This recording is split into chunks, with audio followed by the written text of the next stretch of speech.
Chimogalando amakujimbula mataji mbwane ujimo kutombuluisha munyi kujunjisha kanale kumuna mushindwa yeye kulonga yinjila bo kulongolola mushindwane bajima yalwa tumuna kumo kusomba byetu pamutu ba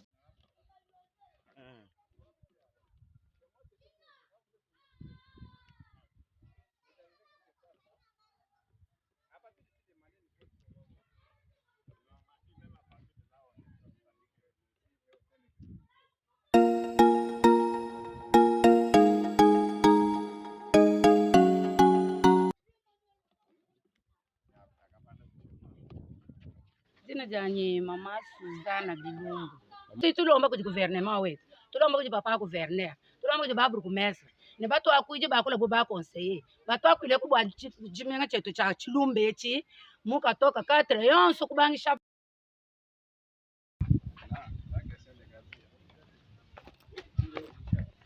la maison qui a été ici.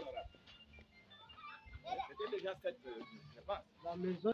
D'abord. Il y a la nouvelle comptoir. Tu dis que mon poko le monde fait enquête systématique. Tu dis mon dieu mon abéo. Il y a la nouvelle bureau. Avoir la possibilité de trouver solution aux petits problèmes, aux petits soucis qui sont souvent à la base des terroristes. Parce que les recherches n'ont pas commencé d'emblée comme ça.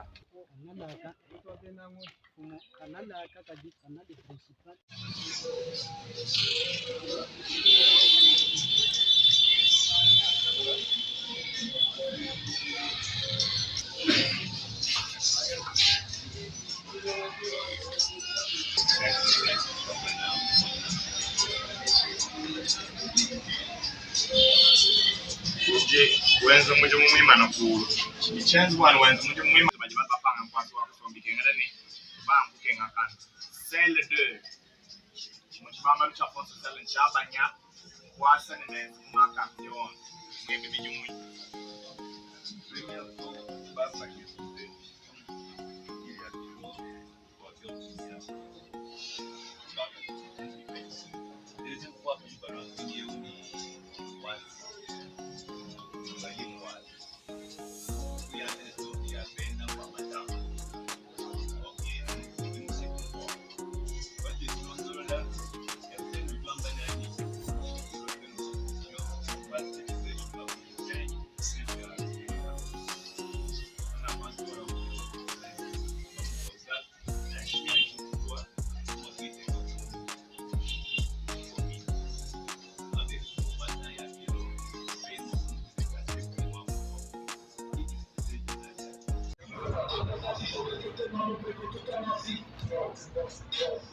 Bonjour, papa.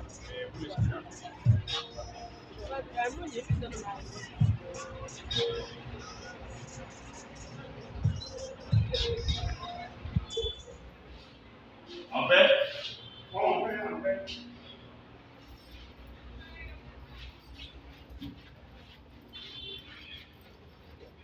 on n'a pas de chaise. On peut rester même ici. On peut rester même ici.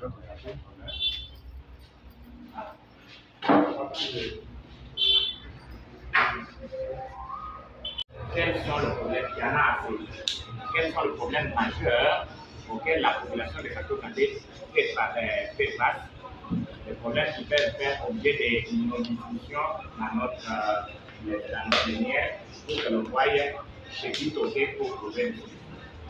Vous savez, monsieur, chaque fois, moi, quand j'ai vu mes rapports journaliers, je demandais surtout des outils du travail des salons. Il n'y en a pas. Bon, nos avenirs sont beaucoup menacés par les déportations. On ne voit pas la suite. Bon, tout cela, je l'écrivais, j'ai donné quand même alors qu'on a pris, mais on ne voit aucun changement. Bon, la population se plaint toujours, surtout pour la condition de nos routes. Nous avons encore trois ponts ici qui sont en dépendage. Le pont qui traverse Kato-Kadé, qui relie Kato-Kadé avec Namba. Et les deux ponts qui relient Kato-Kadé et Kato-Kakad. Bon, c'est toujours en dépendage. En train de dire que parmi les problèmes que vous avez, les problèmes de la détérioration des routes et aussi au rendez-vous. En dehors de ces problèmes liés aux routes qui sont en état de développement avancé, quel autre problème majeur qui est la route? Quel autre problème vous avez entendu ou déniché dans votre population? Bon, dernièrement, en tout cas, c'est qu'il y avait beaucoup de personnes qu'on appelait souvent des garçons de Badouba qui traînaient ici de l'autre côté en Simba, qui volaient même des histoires de gens, même des pôles, bon, qui dérangeaient des enfants, de personnes. Bon, on peut dire en bref, l'insécurité existait, mais avec la police sécurité, en tout cas, on a quand même fait un effort pour quand même évacuer tous ces mondes-là. Donc là, c'est de formuler des demandes qu'on puisse vous appuyer en outils de travail et qu'on puisse aussi penser à trouver un dispositif à renforcer les dispositifs sécuritaires pour barrer autres à ces jeunes gens qui causent beaucoup de maux à la population.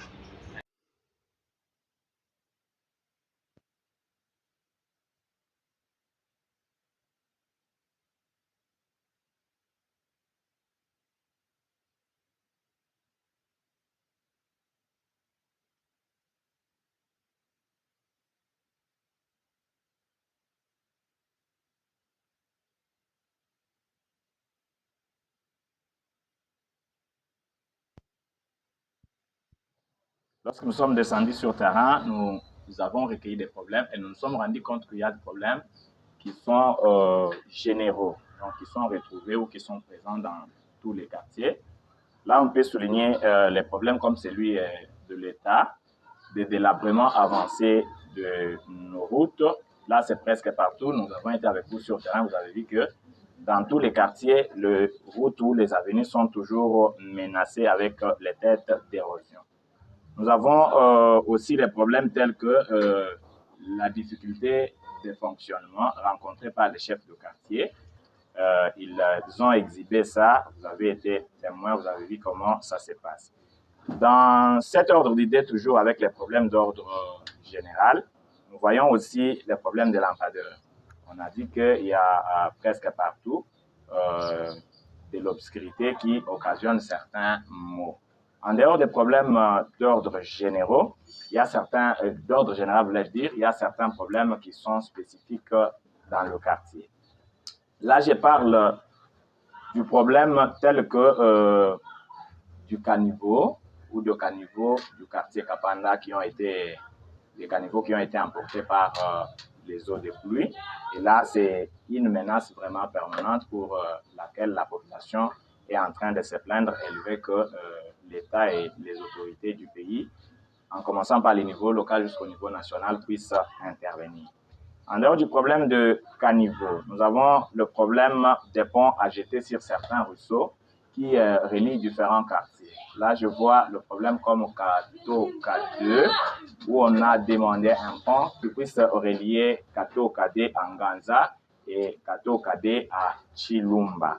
Il y a aussi un autre problème que nous avons retrouvé à Kelekele. Là-bas, il y a un souci parce que le chef quartier est en train de travailler dans des conditions qui ne sont pas pareilles à ses collègues d'autres quartiers.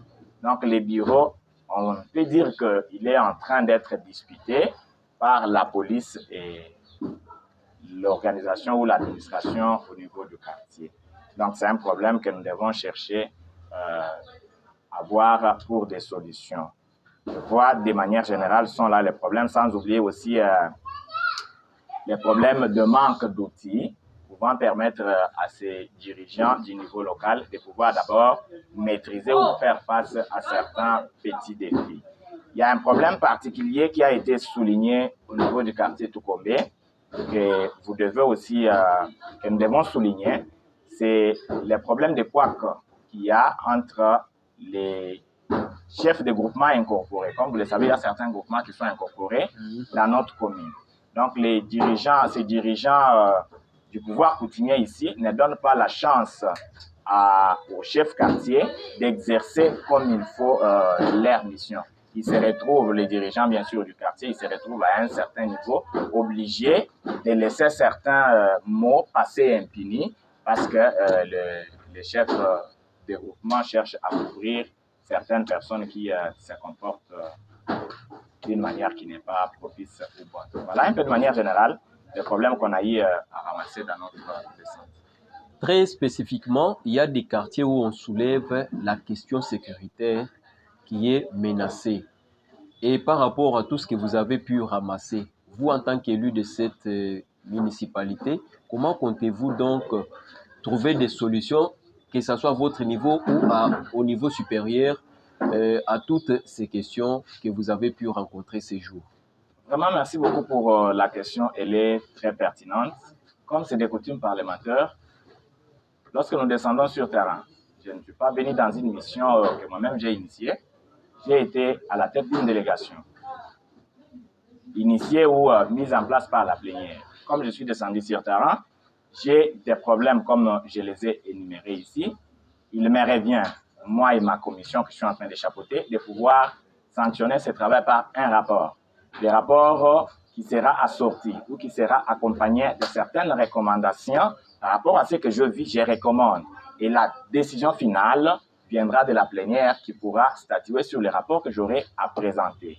Et ces rapports, dans les recommandations même d'ailleurs dont je venais de parler, les recommandations seront dirigées à différents niveaux. Il y a des recommandations qui seront dirigées au pouvoir national parce qu'il y a certains problèmes rencontrés pour lesquels il y a certains projets du niveau du gouvernement central qui sont en train d'être exécutés. Là, vous allez voir que les plaidoyers seront menés pas au niveau local, mais au niveau central. Il y a d'autres projets et il y a d'autres problèmes énumérés ici, dont les solutions peuvent venir du gouvernement provincial. Là, il y aura aussi un certain nombre de recommandations qui seront dirigées au gouvernement provincial. Il y a certaines recommandations qui seront aussi dirigées à l'exécutif communal parce qu'il y a des problèmes aussi tout petits que lui, à son niveau, peut trouver solution. Et pour terminer, la population aussi a une part de responsabilité. Là, avec les recommandations de la population, je peux même y aller directement. Je voudrais profiter de votre micro pour demander d'abord à la population qui s'est plaint, qui a présenté tous ses soucis, un certain nombre de choses. D'abord, en rapport avec les têtes d'érosion qui viennent de partout et qui menacent la quiétude de la population. Ces têtes d'érosion-là ne viennent pas par bâton magique.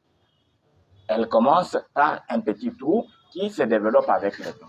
Donc, la population ne doit pas rester dans cette léthargie-là, dans cette paresse-là, attendant seulement que l'érosion puisse se développer pour que quand ça sera à un niveau, que l'État et les autorités viennent intervenir.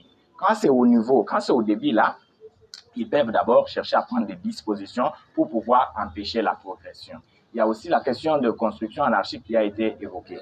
Donc, si la population d'abord commence par s'éduquer pour voir comment est-ce que nous allons construire, je pense qu'à la longue, pour les têtes qui sont là, elles sont déjà là, on doit voir comment trouver des solutions, mais à la longue, on n'enregistrera pas d'autres têtes qui vont progresser ou avancer si vite comme on l'a vu sur terrain.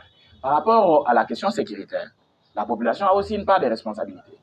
Tous les gens, tous les bandits, tous les voleurs vivent où? Les voleurs vivent au sein de la population.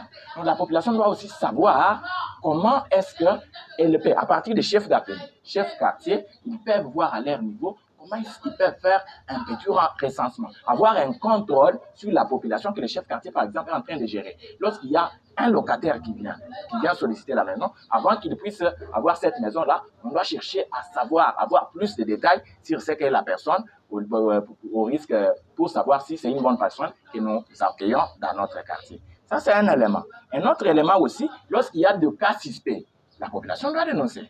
La population doit dénoncer au niveau du chef quartier, elle doit dénoncer au niveau de la commune et à toutes les instances possibles pour que les solutions soient trouvées. Voilà un peu, de manière générale, les quelques recommandations et comment est-ce que je compte me comporter, moi et ma commission, à l'issue de cette mission.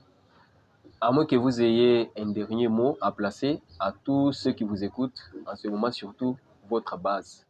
Bon, par rapport à la base qui est en train de m'écouter ou à tout le monde qui peut me suivre à travers cet enregistrement que vous faites, je voudrais appeler d'abord la population à la paix, qu'elle reste tranquille, qu'elle patiente parce que les problèmes nous ont déjà attaqués. Nous, en tant qu'élus, nous sommes descendus, nous avons pris connaissance des problèmes. Nous allons à notre niveau nous mettre au travail pour commencer à plaider. Parce que comme vous le savez, notre problème en tant qu'élus, c'est de plaider en faveur de la base auprès de la hiérarchie à différents niveaux. Donc, comme je l'avais dit tantôt, il y a certains plaidoyers qui seront menés, que la population reste calme. Les élus locaux que nous sommes, les conseillers communaux de Katoka, sommes déterminés à travailler de toutes nos forces, utiliser toutes nos forces, utiliser tout ce que nous avons comme énergie pour leur donner du sourire. Voilà un peu les petits mots que je peux adresser à la population. Lorsque les recommandations seront validées au niveau de la plénière, que ces autorités voient quand même comment est-ce que chacun à leur niveau peut voler au secours à cette population en rapport avec les problèmes qui concernent son secteur de gestion. Vraiment qu'ils puissent travailler d'une manière à redonner sourire à cette population parce qu'elle avait participé massivement pour d'abord donner de voix au président de la République. Pour la première fois, cette population a élu les élus communaux que nous sommes. Elle doit sentir, elle doit palper l'impact positif de cette élection des conseillers communaux à laquelle elle était conviée il n'y a pas longtemps.